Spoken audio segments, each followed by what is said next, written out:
Canon Films, the home of high-powered, high-voltage motion picture entertainment. With the screen's biggest spectacles, brightest stars, and boldest lineup of explosive entertainment. We're taking motion picture excitement over the edge and your box office over the top.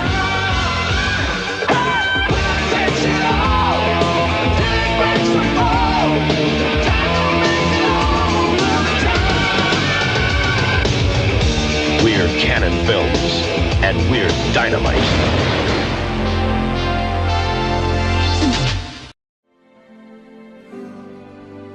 Sonny Stein lives with sharks. In fact, he's a shark whisperer. Most people need help with shark problems.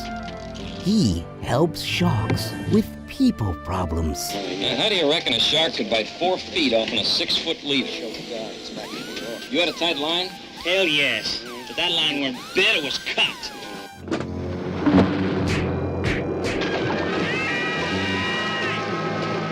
Name's George Benson. I'm in banking.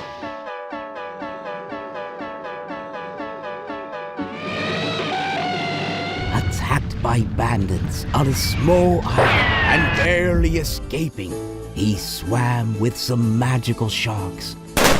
There, he stumbles upon the lost shrine of Jabberjaw. A special medallion made him a chum to all the sharks. As long as I wear my medallion, I'll find friends everywhere amongst the sharks. They're just a little shy at first. Shy sharks? Mm-hmm. Okay. They were looking to kill sharks wherever they could find them. You know, I mean, they had dead sharks lying all over the place. Who are they? You'd better show some respect. I don't get no respect. Oh, let alone. Because Sonny and his friends are about to give you an important lesson. When you mess with a bull shark, Hey, what's he towing behind the boat? you get the jaws. In the Jaws of Death. Jaws of Death stars Richard Jaeckel. It also stars Buffy D. from that Italian genie movie. He was the lovable fat guy who sold children into slavery. We got them all ages. Whatever you want, 3 to 15. Red, yellow, black, you name it. Whatever you want. He was a menace to the children. Listen, we just got in a fresh one. Now he's a menace to the sharks. These control set off a high-frequency sound in that tank, drives those sharks bananas.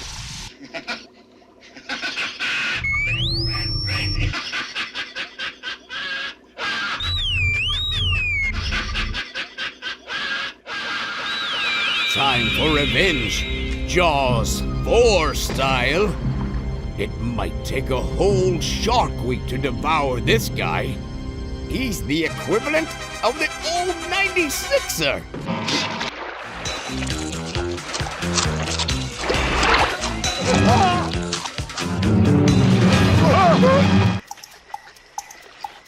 You know, you're sick. You are a sickie. Don't look at me that way. You live out there on that pigpen island of yours. Get out of here. I'm coming home. With no more faith in humanity, Sonny's trading the land for the ocean. I'm coming home. He just wants to say goodbye to his woman Good evening, ladies and gentlemen. one last time. You're going to see something you have never seen before. But let me tell you something. We're going to have some fun.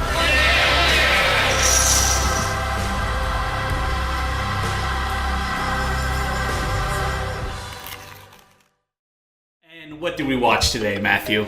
Well, we watched, as you say, a sharksploitation film, Mako, the Jaws of Death, which is a movie that I suppose was supposed to sort of, Be kind of like a takeoff of, Ben and Willard? Those, like, man and his rat form a partnership kind of thing. Well, when did Jaws come out? 1978, so 2 years after this movie. Wow. Because that, I assumed that, and this is obviously my film credentials are also doing really poorly here, that the people saw Jaws and so they shoved this out, right? Because I would have assumed that specifically too. shark related, but it's not. It's more just one of the animal terror movies, and they went with sharks for some reason. But let's clarify: is this really an animal terror film? Like I said before, it's more within the realm of something like Ben, where a human forms a relationship with an animal, and that animal kind of goes out and kills for that human. Kind of. Well, this is an interesting one. I mean, we're going to sort of get into the plot and everything, but this is a movie because it's let's say Jaws, right? You watch Jaws, the shark is the baddie, right? Yep. The shark is out to kill people. The shark, we're supposed to hate the shark, boo the shark, be angry at the shark. Whereas this movie's about how sharks are just animals, they're like cool dudes, people should leave them alone, but actually people don't, people like to kill them and experiment on them and fuck with them in interesting ways, and it's actually kind of okay, this movie is not great. Yes. I'm gonna be honest straight up, but it's kind of a thoughtful movie and kind of when it comes to sharks anyway, because I'm not really sure. Yeah, I was gonna say, what is your position on sharks? Are you terrified of sharks? I think sharks are great. I am not scared of sharks at all. I think they're one of those things where it's like, and this is so wanky to say, where you sort of look at the natural systems of the world and you're like, wow, like, you know, animals are so interesting, the systems work so well, because like sharks just swim the whole time and like kill and stuff, and they're great at it, you know, they're like a perfect sort of underwater predator. Well, they never stop moving.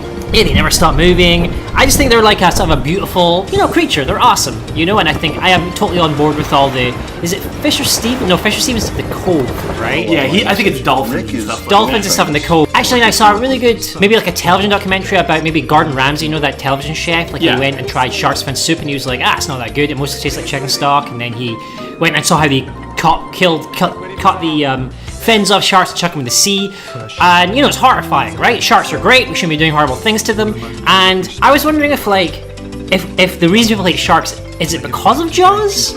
I think it is, that one of the main reasons people have a terror of sharks is related to Jaws.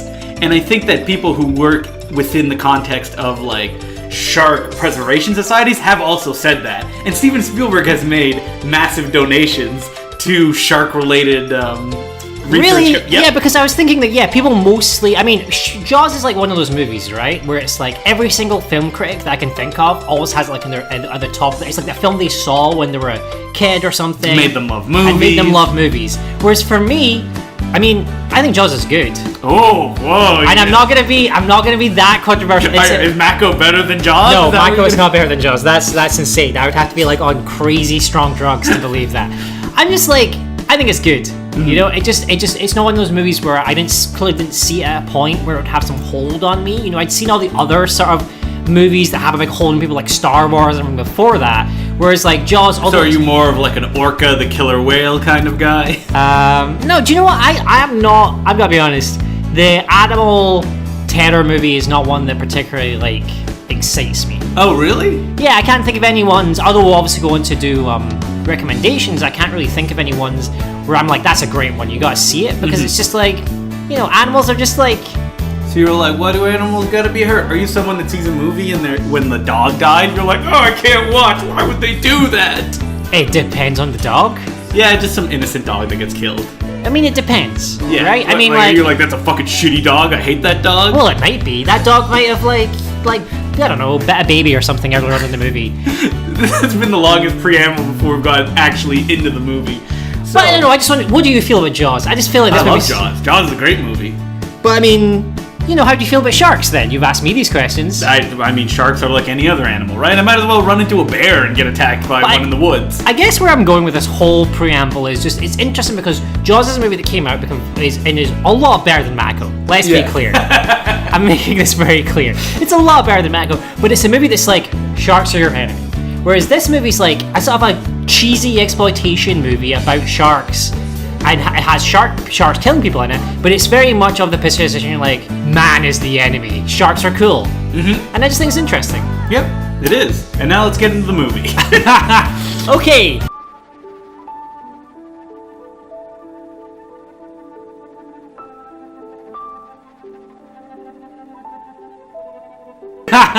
Okay, so Mako, the Jaws of Death. Yes. Opens, we see the shark.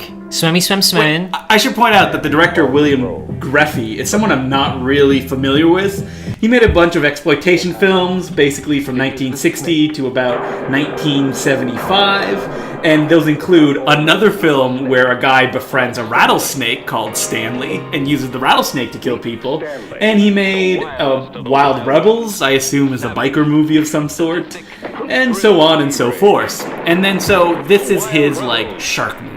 And shark movies are tough. And I gotta say right off the bat that my favorite shark movies are the one with the big fake shark eating people. What we are dealing with here. But because this came before Jaws, it doesn't have that kind of thing going on. No, it doesn't. There's actually a title card when the film starts that says, like, thank you to all the brave cameramen who went into the water and filmed the sharks unprotected. There's some pretty good, like, shark murders in it, though. Yeah, just because real shark murders. Well, I mean, not sharks getting murdered. Yes. But sharks, like, eating people. Like the opening scene where there's like a fisherman that's fishing. So the opening scene, we have this shark swimming, just hanging out. He's just like, hey, I'm a shark, just having shark times. And then there's some fishermen guys. There's like 3 fishermen on a boat. And they're like fishing, I guess, for sharks. It's not really clear, right?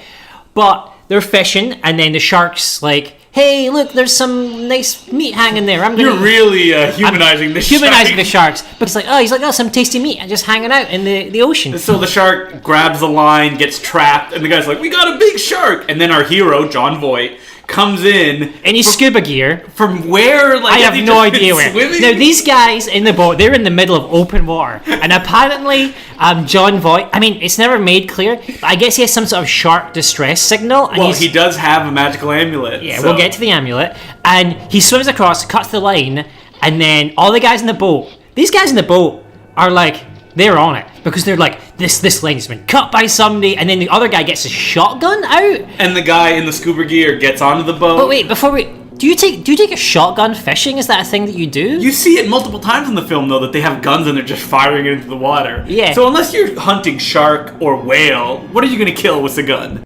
You just can't never have enough guns. I use this one, too. I got this one. And that's good backup, you know. You can't never have enough guns on you, you know. Especially, this is another one I keep with me all the time. And, oh yeah, can't forget about that one.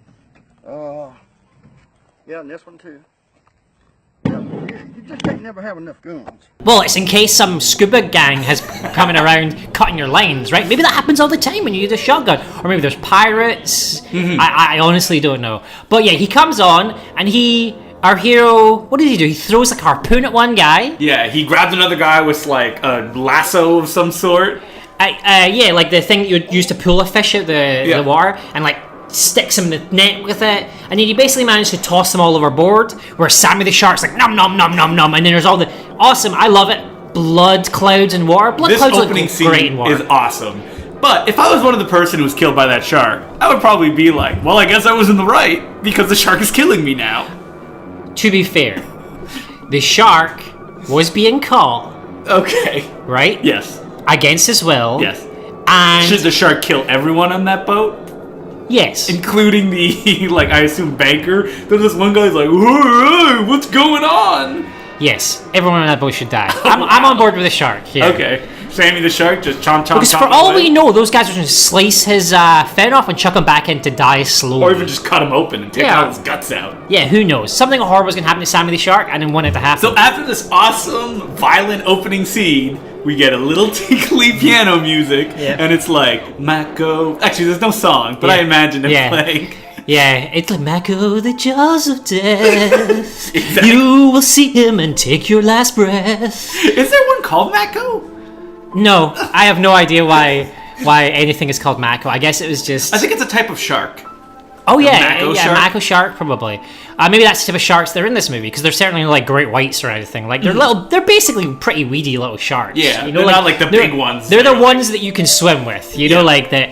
Like probably like if you were like, I don't want to do dolphins, I'll do a shark, and then that's the one they were like, oh, these ones are easy, they're not gonna bite you or anything. They're babies. Yeah. So after that, you say after that amazing sequence with all the blood in the water and everything, there are like no murders in this movie for an hour. Yeah. So it's one of those classic movies where like you're like, yay, murders, and you're like nothing. in. Like, is he gonna go around just like killing people that are messing with sharks? Is he gonna get involved with some gangsters and have to make the shark go after the gangsters? Nope, because there's almost no plot in this movie. Well, it's like a day in the life. It's like a day. There's kind of a plot.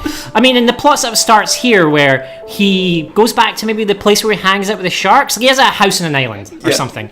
And there's a doctor guy there with two henchmen, basically. One who I don't know who it was, and the other one, bit of a star. It's Oddjob. Oh, was it him? Yeah, it's Harold Oddjob Sakai, I think his name is. Like, he's actually in the credits as that Harold Oddjob, like in quotation marks, just in case you were like, I don't know any in this movie, because you haven't realized we're going to see someone Do they ever do that in movies where it's like, I don't know, it's Tom Forrest Gump Hanks? No, but Canon were clearly desperate because there are two Canon movies. Apparently Harold Oddjob is also in Happy Hooker Goes to Washington, and he's listed as Oddjob in that as well, which I think is very amusing. It was just like, so people were watching, we were like, oh, someone's famous is in this. Oddjob. And the other thing is there's somebody else in the credits whose name I forget, but he has a middle name as well, which is Butterball. So there's one guy, there's Oddjob and Butterball in this movie. I was like, was Butterball a Bond villain? I don't remember. Like, you know, Oddjob, he like throws his hat at you. This guy just chucks a big lump of butter at Bond, and he's like, butter? That's disgusting. Wait, so Butterball has a literal name, but Oddjob is just... True. Because in that case, that would be Harold Hat Thrower. Hat Thrower Sakai, which is not really the same. The doctor guy is like, look, I need very effeminate doctor guy for some reason. He's like, look, I need one of your sharks. I need one of your pregnant sharks. We will have them in captivity while they give birth, because you're going to watch it, because no one's ever seen a wild shark give birth. We don't know how they do it. Well, you know how sticky science can be. Unless 10 men with PhDs see it, nobody will believe them. And even then, no one's ever filmed the birth of a wild shark before. No one's even seen it. I have. But I must tell you, what intrigues me most about this film is really the exploration of the interspecies relationship between Richard and those sharks. You know what I mean? Strange, huh? But she wasn't made pregnant under laboratory conditions. Maybe they won't even believe that either, huh? Oh, come on now. You know what I mean. Yes, Mr. Whitney, I know what you mean. But you see, it doesn't make any difference what science thinks, because what is. Ain't that something? John Voight is kind of like... John Voight, for a guy who loves sharks, he's really shitty with his sharks. He's constantly giving them away. Yeah. Mr. Whitney. I'll have Matilda there on Saturday. I want them all back in a week. Just like I promised. Well, he does have a bit. He's like, I don't know about this. And he's like, look, if we don't do it, I mean, no one is going to, like, believe that sharks give birth. And John Voight kind of goes... No, because he says... If you don't give it to us, a bounty we will. Yeah, he says the government will start placing bounties on sharks because they're dangerous or something. And he's like, oh, I don't want a bounty on sharks. How many, number one, this scientist of some sort doesn't have the authority to lay that kind of big proclamation down. And Coyote, and you know what that did to them. What does a bounty mean? Well, the government feels that until we learn more about sharks, it's best to clean out... Well, they can't go ahead and just kill all the sharks because they don't understand them. Now, can they? They put a bounty on them. But I must say, I mean, if you spend time understanding the dynamic at play here, you can really develop a sort of appreciation for what I would call the diversity. I don't think I'm quite catching your drift here, Dr. Moist. Well, for a better understanding, you could buy my book. It's a wonderful psychological treatise. I call it Interspecies Marriage. Can it work? Number 2, sharks really don't kill that many people. No, they don't. Way less than, like, coconuts. Yeah, exactly. So, to put a bounty on a shark would be ridiculous. I don't know. Maybe someone who knows history better than me can say that after Jaws, people started putting bounties on sharks. I can believe it, right? But John Voight is like, fair enough. Now, at this point, we cut back to Oddjob and the other guy, right? And here's a funny thing that happened, which is... The guy who's not Oddjob is talking, but you don't see his mouth, right? And Oddjob is chewing gum. And it looked to me like that they had just dubbed Oddjob while he was chewing gum to make it look like he was talking. I was like, what, is Oddjob like, is he like Mr. Ed? That they need to, like, they can't make Oddjob can't talk. He can't talk, so they just have to fake it used by making him chew gum. At it until you find out where he's catching those sharks. Then you can have all the fun you want.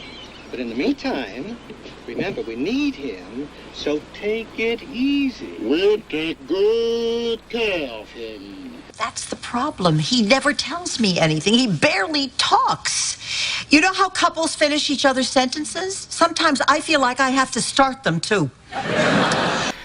So, after that, our hero, Jon Voight, goes back in. He opens his little window into the world of sharks, which is like a on the floor of trapdoor cabin. in his cabin. He's like, hey, Sammy, did you hear that? We gotta send, Mary off to spend it. And Sammy's like, I'm a shark, I can't talk, I'm just gonna swim a bit, but he's very close to the sharks. And he's like, I'm off for a drink at his local bar, which is run by a jovial, I call him a big fat bozo. Yeah, a big fat bozo who kind of had, I thought he kind of a Rodney Dangerfield, no respect at all thing. The charismatic lead of the film.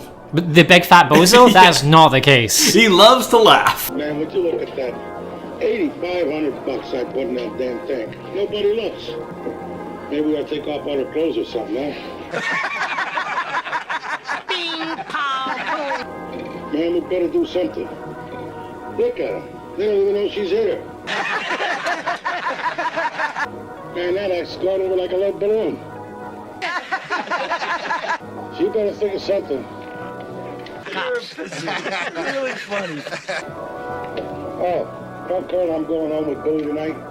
I got something I gotta talk over. Oh, yeah. Tell her to keep some of my car in the desk, all right? Okay, Marty. It's funny, it's a good story. It's funny. You're a funny guy. But it's a bar run by a big fat bozo where the main thing is it's supposed to trying to be like a sexy underwater strip club, I guess. Because there's a little window behind the bar, which was confusing to me because I was like, is this bar underwater? There's a pool beside the window? And there's a woman who she has no breathing apparatus, doing flips and stuff. Yeah, she sort of is in like sort of sparkly bikini thing. She goes in the water, she sort of swims around in a not very interesting way. Nope. She just sort of like spins. It's like someone who like can swim but doesn't have the coordination of someone that does this kind of stuff. And basically men come and they watch that happen. Wow, the bar owner's very angry because he installed this giant pool by the window and she's not delivering the goods. Yeah, he wants her to do it maybe like topless or completely nude or something. That'd be better. But I mean, I gotta be honest. Like, a woman underwater is not like... I'm not like, underwater. That's exactly where I love my ladies to be.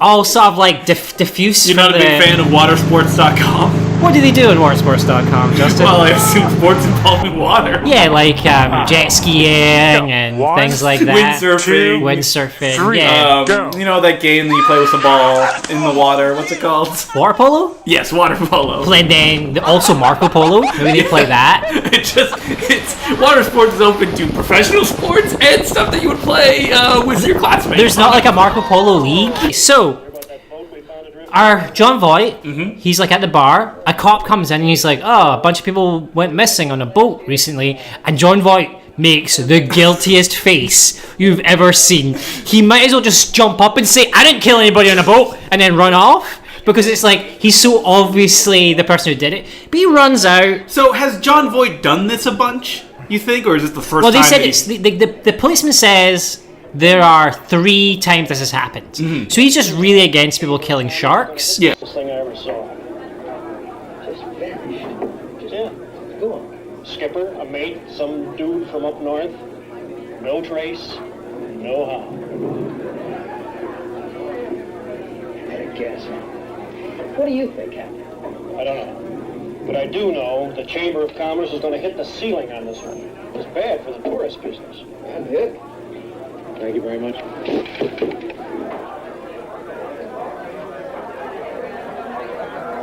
Here's a fella that can't hold his liquor. But this movie goes down a road that we've come used to in canon films. Where Jon Voight leaves the bar and runs across a woman getting raped. Yep.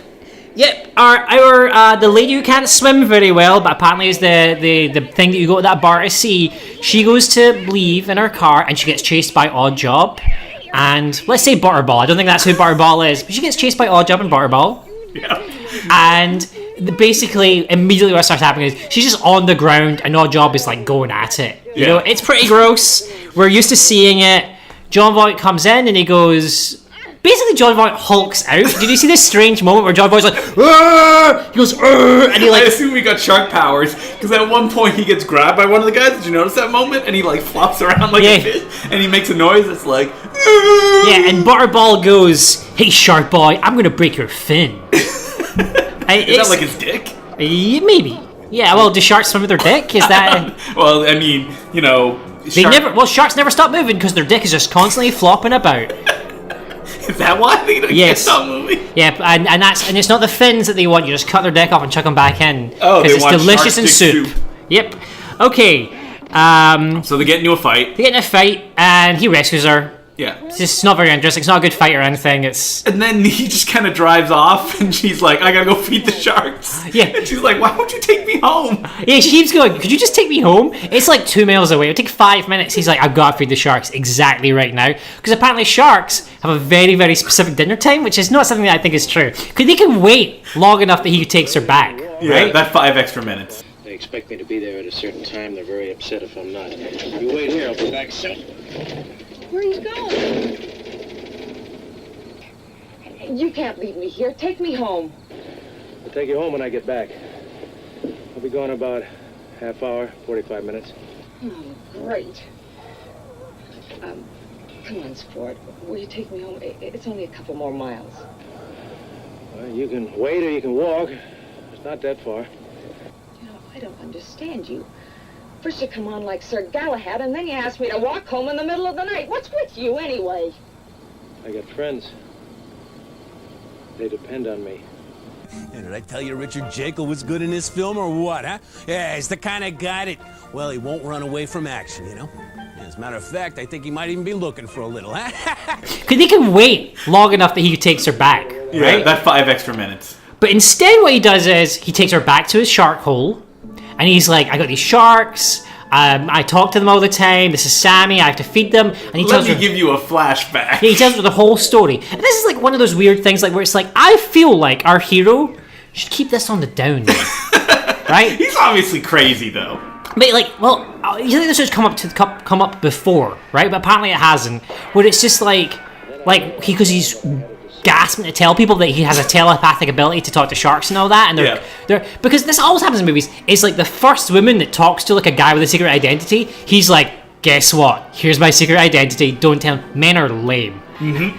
So he tells his backstory. His backstory is he was in Vietnam. Initially I thought he was in Japan, but I guess. Well, let's assume it's Vietnam. It's somewhere where they shot, where there was like a swamp. I think he's supposed to be a Vietnam veteran. Yeah. And it's a very confusing story. Him and some buddies or something, they went swimming and they found a shipwreck, right? And you're like, you kind of go, okay, so is that where you found the amulet? No. They found a bunch of treasure there, but then guys from the mountains heard about the money from the shipwreck, so they came down to the jungle to chase them to the jungle. I was like, there are so many locations in this backstory. The ocean, and then he gets chased to an inlet again, more locations where he's like, oh shit, there's a bunch of sharks in this inlet, and they're all like, oh, we're sharks, and he goes, I have an option here. I get killed by the pirate, the mountain men, or I guess I swim with the sharks. So he swims. What decision would you make if you were there? I'd just go with the sharks because they're baby little crappy Mako sharks. If they were like, oh, or like jumping. If they were like Jaws type sharks. Yeah. Well, I mean, at that point, it's like, I would run left or right because the options are not just back or forwards, right? I would run in one of the other directions. Yeah. So you'd rather, but like if you had to make a choice, get eaten by sharks or shot by a bunch of mountain men? I think getting shot is probably better. Yeah, I think so too. Than being in the water and being like, ah! But basically he swims across and the guys with the guns come into the water as well, and the sharks kill the guys, not him. Now, this is the point where you'd be like, well, you should have the amulet already. You should have found the amulet in the shipwreck, and that's when you realize the magic amulet powers. That's what good writing is, let's be honest. That's not true. Because the sharks didn't kill him or something, he gets to an island where there's like an old guy with like a shark kind of tower. Shark tower? I think you mean more like of a shrine, like a shrine. Yeah, like a shrine. And it kind of basically goes, we swim out of this island past the sharks to pay tribute to the sharks. I'm actually giving this way more backstory than is actually in the film. I'm actually making this up at this point. He's basically, my interpretation is that every year these guys swim to pay tribute to the sharks, and who survives the swim gains magic shark powers, basically. And because he survived the swim, he gives them an amulet that means sharks will always be his pals. He like literally says, a shark will always be my friend, in the lamest way possible. So I have to clarify that in this movie, the guy loves sharks and says that they're danger to no one. But anyone who doesn't have that magic amulet gets eaten almost instantly by the sharks. Yeah, so sharks are very dangerous according to this movie. So she's like, alright, fair enough. And goes home, I guess. I mean, there's not really any payoff from that. Because she is also married or dating, living I think she's married to the big fat bozo guy. Big fat bozo is, you'd be thinking to yourself listening to this podcast, wait, is the big fat bozo not Butterball? No. Butterball is not him. There's just a guy called Butterball in this movie, okay? It's not him. Butterball. He isn't called Butterball. But right when she gets home, she's like, I had a bad day. Yeah. And Big Fat Butterball goes, oh no, I'm getting them confused. Yeah, Big Fat Bozo Big Fat goes, did you get raped today? Yeah, he's like, what happened? You get raped? And she's like, yes, actually, I did. And you're like, come on. Because he makes a facial expression after that where he's like, oh, whatever. It's just, again, we go on about this all the time. Oh, you do me a favor and go out and check? Was it too much trouble for you? Never mind. Forget it. Here she is now. Where the hell have you been? You left 2 hours ago. You wouldn't believe it if I told you. Well, I've been through. I need a drink. What happened? You been raped or something? Where did you get that Hey, what have you been up to? You been screwing around? Damn you, I warned you about that. I would have built the hell out of you. Don't you go accusing me of anything, you idiot. For your information, I almost did get raped. By 2 of your friends, Pete and Charlie. For a swim, he gets a good idea. And his idea is basically, because she tells him the whole story about the sharks, right? This is why you don't tell ladies your secret identities, because they immediately go off and tell their husbands or boyfriends about it, and then you're boned. Oh my god. Jeez, you're painting with a pretty broad brush there, man. Yeah, it's true. That is unacceptable, what I just said. And his idea is that the little window that they have, they're going to throw a shark in there too with her. Tell ya, we got something else to talk about. Baby, that acting just ain't making it. We gotta do something to put some pizzazz in it, you know what I mean? Those people are falling asleep out there. Forget it, Bonnie. I'm not going in nude. I have enough trouble getting home now. Seem like white folk ain't never had a bright idea in their life. Yeah, but listen. No buts. No. All right, don't get so damn uptight. You ain't got nothing to lose. Well, anyway, we'll talk about it tomorrow. Coming in, the water's great. I'm waterlogged enough. Besides, I'll stick to my nice, safe tank. I'm no Sunnystein. Come on. No shark can get in here. What do you think I had this special net made for?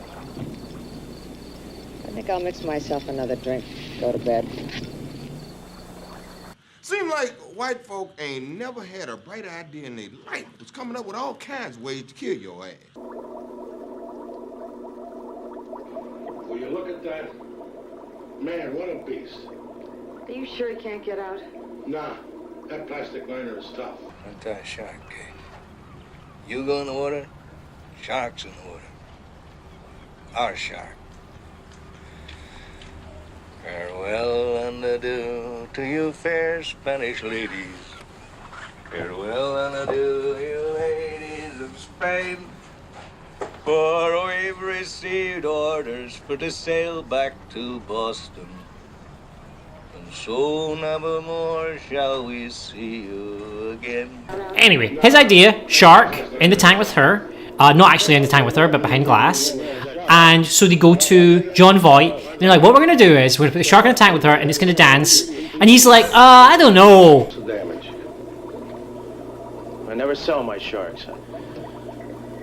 I told Karen I would lend him to her just to see if he liked it. I'm not sure about this. I'm not sure it's the right thing to do. Sure you're doing the right thing, man. Why, that shark ain't got nothing to worry about with old Barney around. I told you that, didn't I? I gave you my word, right? I don't want you to hurt him. What, here? Hurt your shark? Come on.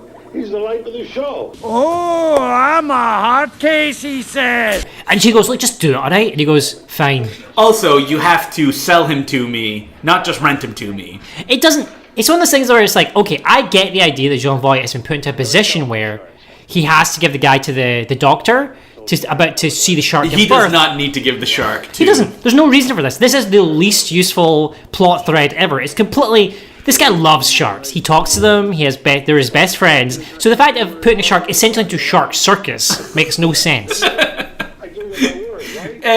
So we could just skip ahead a little bit because at that point, a new plot line where Butterball and Oddjob are off the coast in a boat killing sharks because they want to.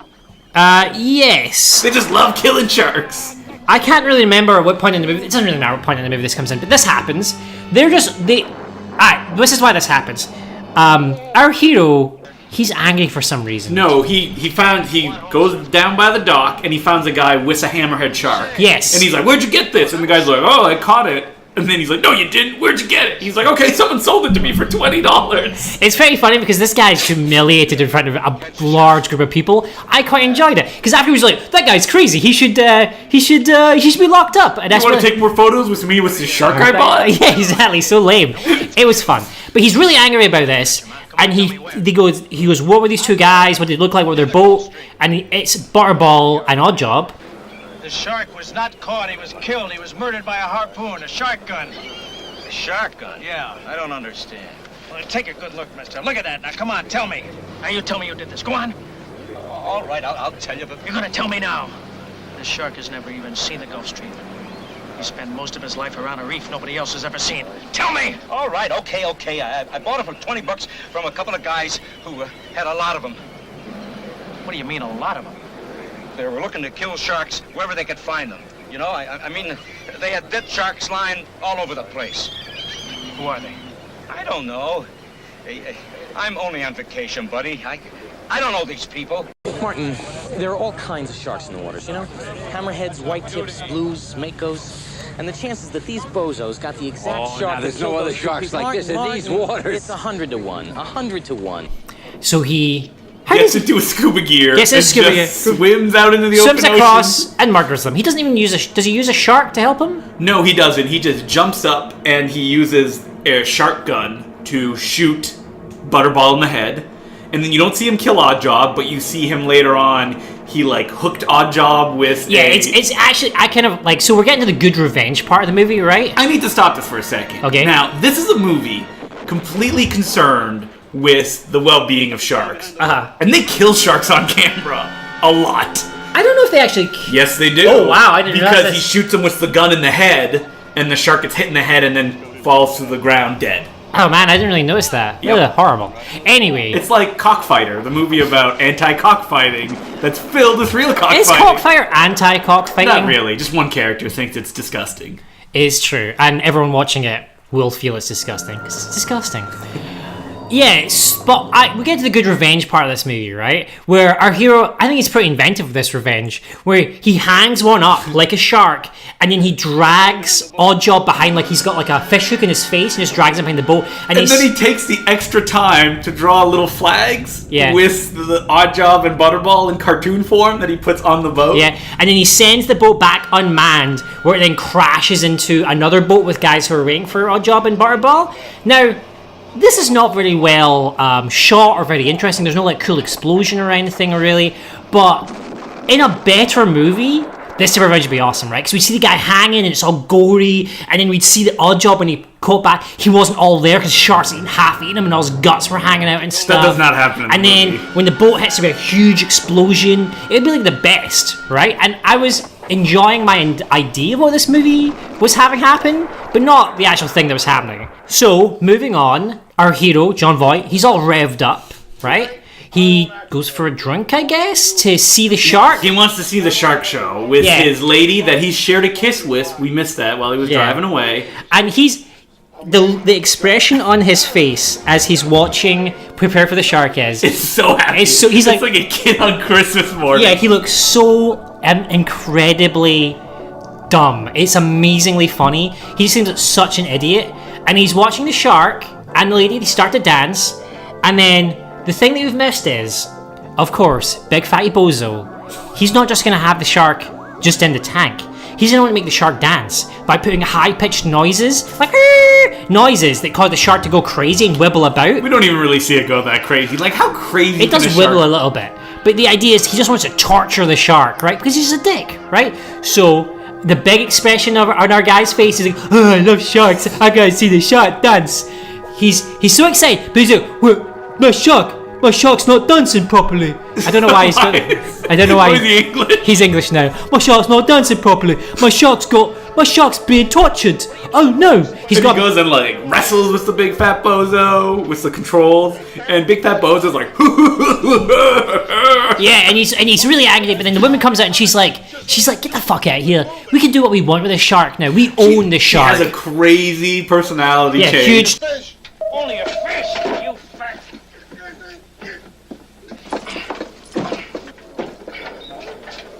Sonny, let him go! Sonny, I said let him go before he calls the cops! He's killing my shark! Bastard, that shark belongs to me. I got a bill of sale. You signed it. Sonny, please, for me! Please! I just thought that... You just thought what? Well, I thought that, you like to swim and... I like to swim. Yeah. That's the dumbest thing I ever heard. Oh, I know what you thought. Kid, are you sick? You are a sickie. You live out there on that pigpen island of yours. Think I have stooped so low that a garbage picker thinks... Get out of here! Huge twist, and John Voight's like, oh, I'm so angry. So he drives to the marina where the scientist has his shark. He's like, I want my shark back. And the shark's like, the scientist's like, you weren't supposed to be here for another day. Now I'm not really sure why what they were going to do in the space of a day, because he goes into the room, the science room, and the pregnant shark is lying there. Dead. And you're like, no! And then he's like crying, but then he turns and oh my god, all the babies are dead! And I was like, what the fuck, man? Because I'm like, yeah, you're gonna start killing people. He has a crazy freak out at that point that seems to last 5 minutes, where he's like, ooh, yeah, he hulks out again because he's just seen a bunch of dead babies basically, and he comes in where there's, for some random reason, a guy having a laugh feeding some sharks. Yeah, like one of the scientists. Let's call him what he portrayed in that, a jive talking black guy. Yeah, a jive talking black guy. He's like throwing fish to shark and having a funny old chat. He's like a good guy. And then the scientist runs and says, you've got to protect me. There's a mad guy who wants to kill me. And the black guy's like, I ain't going to help no, honky or whatever. He does not say that. Anyway, the scientist is like, you got to protect me. And the black guy does a little bit of foreshadowing, and he goes, the sharks are really hungry today. Where are they? Where are those two? Hey, Doc, listen, these sharks, they're eating up a storm. I don't know what to do about it. And then John Boy comes in, he's all hulked out, and he grabs the scientist and pitches him into the shark. And then the sharks murder him, and it's great. You're like, yay!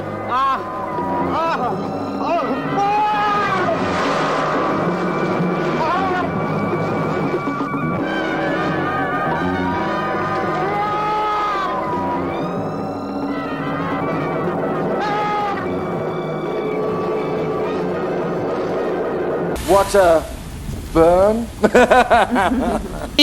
And then he immediately goes, he's not done with the revenge yet, he immediately goes off to the house where the fat guy lives. Big Fatty Bozo. Big Fatty Bozo, of course, is just having a nice swim. Yep, in the ocean. And yeah, John Voight just comes in. It would have been amazing if he was in his pool and then he dropped the shark in. No, but he pushes him out into the ocean. He just pushes... No, Big Fatty Bozo is behind like a net where the sharks can't get to him. And then he just pushes him, cuts the net, and he pushes him through it, and then the sharks murder him. Yeah. And again, I was like, oh man, it'd be so good, because Big Fatty Bozo's got a big belly, and we see it, and it'd be so good if we saw the sharks like rip his belly open and all his guts come out. It'd be amazing. Because once again, it's come up a few times in this podcast, but I enjoy revenge movies. Yeah. I enjoy seeing people getting revenge. And Big Fatty Bozo, I like, after the thing about the woman, and And the way he treats the shark, I hated him. I was like, I want to see him get murdered really but Matthew, brutally, but we don't. You can't get no respect. Exactly, you can't get no respect. And yeah, he gets murdered. Yep, and then John Voight just kind of drives by the bar, and just in time to witness the shark murdering the woman in the tank. No, he's set up as well. He knows there's gonna be another shark dance happening, so he like breaks the glass or something. Or actually, it doesn't look like glass. It looks like she's it's just plastic. They say plastic a bunch of times, which is like weird because like a shark could bite through plastic if I really wanted to. I mean, it's like a thin sheet of plastic, so he just cuts a little hole. She doesn't notice when she gets in, and John Voight literally goes into the bar and he's like, "Oh yeah, same. Oh, I can't wait to see my shark murder this lady." And the curtains. Does she really deserve to die? Yes. Oh wow. Okay. Because at that point we're just in a revenge spree, like where we're just like, who cares? I don't care about collateral damage at this point. Just start doing revenge on everybody. I didn't do anything. I don't care. I'm getting revenge. Love it. So yeah, she gets all chewed up. It's a very good scene. It's actually cool. She's like, the window, the curtains open to reveal her being eaten by the shark. And then there's like some good reaction shots of like a woman like covering her face, and then there's some cops there, and everyone starts to freak out. And at this point it's confusing because John Voight turns around and he's like, no, calm down or something. Like he's like, don't run away. And I'm like, this is very confusing. What was he expecting to happen? People go, oh, she's getting murdered by a shark. That's new. I mean, yeah, she deserves it. That's kind of I mean, we're all on board with ladies getting murdered by sharks. No one is on board with that other than me, who loves it. And everyone runs off, and then at some point, I guess everyone immediately knows that he's been doing this instantly. We don't know why. Sharks just murdered a bunch of people. Why is it him? But everyone knows that it was him, so he runs off and he goes to swim back to his island.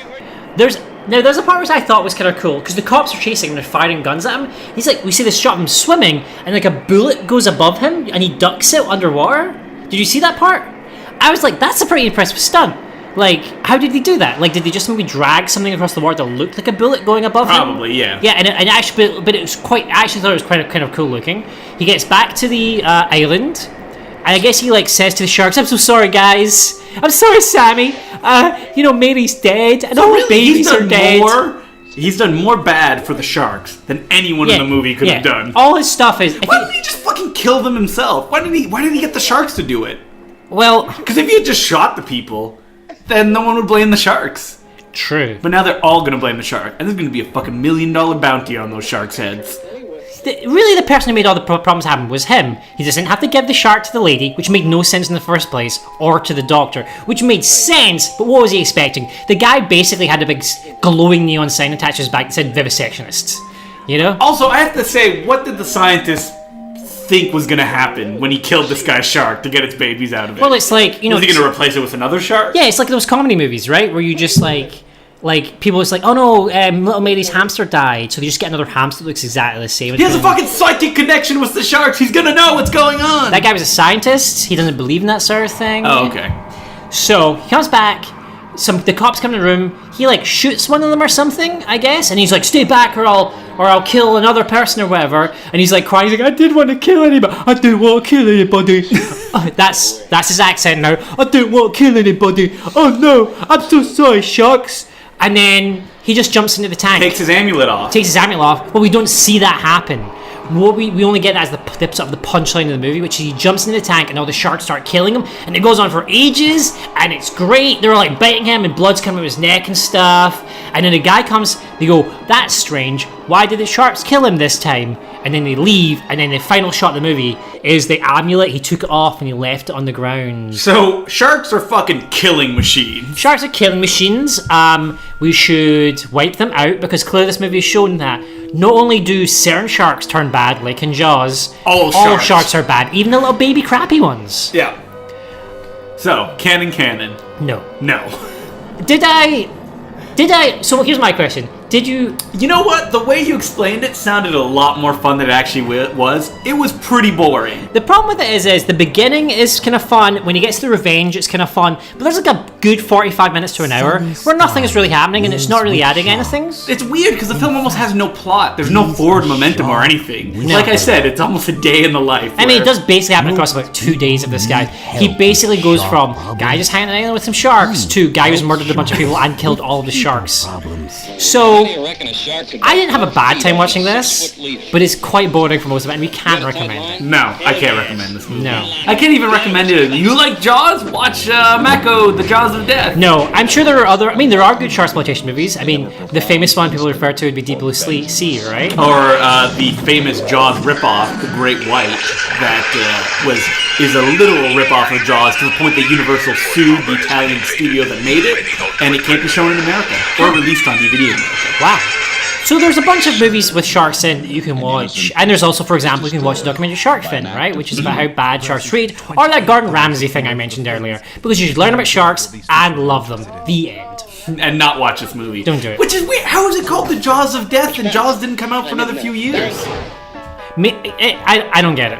Yeah, it was released in 1976. So maybe Spielberg Jaws ripped it off. Yeah, Spielberg ripped it off. He saw this. I'm fucking death machine. Yeah, he was radicalized by this movie. Steven Spielberg.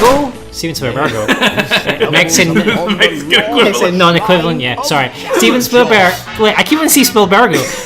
The only time you ever say Steven Spielberg's name is in the context of the Simpsons character? Pretty much. So what are you going to recommend this week, Matthew? I'm going to recommend rather sort of a hometown movie, which is Deadly Eyes. Ooh, and by hometown you mean Toronto. By Toronto, yes. It's a movie where rats attack, basically, Toronto. Yep. And it's actually a lot of fun. And by rats you mean wiener dogs wearing rat costumes. Yes, it's very fun. It has one of the girls, I forget her name, who was also in Class of 1984? Isn't it Class of 1984? 1984, Class 1984. She plays one of the main characters. I think she's very attractive. It's quite watchable. She's like trying to get her hooks into like her professor in this movie. There's a whole subplot about that. They go to the cinema, which is a cinema, sadly, that is no longer in existence, that was on Spadina. And rats like following them and stuff, and people are going crashing through glass plate windows and all that. It's a very fun, sort of silly, monster movie. Totally great. Directed by Robert Klaus, the guy who made Jackie Chan's first film in America, Battle Creek Brawl, and Enter the Dragon.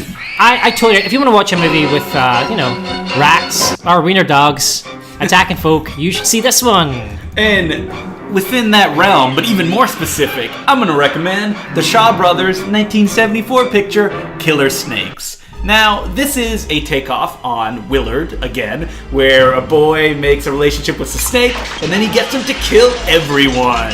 But in the Shaw Brothers style, this is definitely an X-rated movie. There's nudity, people are just chewed up by the snakes. The film ends in like a mansion covered in snakes eating people. It's crazy, and it was directed by the guy who is probably most famous for directing Shaw Brothers' grossest film, like Bamboo House of Dolls. He made a German Shaw Brothers co-production called The Legend of the Seven Virgins in 3D. And he also made The Boxer's Omen, which is a famous Shaw Brothers gross-out film that I'm not actually a big fan of, but a lot of people are, and the amazingly titled Corpse Mania, which is a Giallo film. That's a great name. Yeah, I mean, I think that really what I wanted from Mako Jaws of Death was that kind of grossness. As I'm saying, I wanted, like, Oddjaw's body to be in half. I wanted guts coming out that guy's big fat belly. Like, so, yeah, really gross, grody snake murder movie. Sounds like a good time. Alrighty, well, so my name's Justin McClue. Now it's Mathew Kumar. Thanks for listening. Hey, everybody.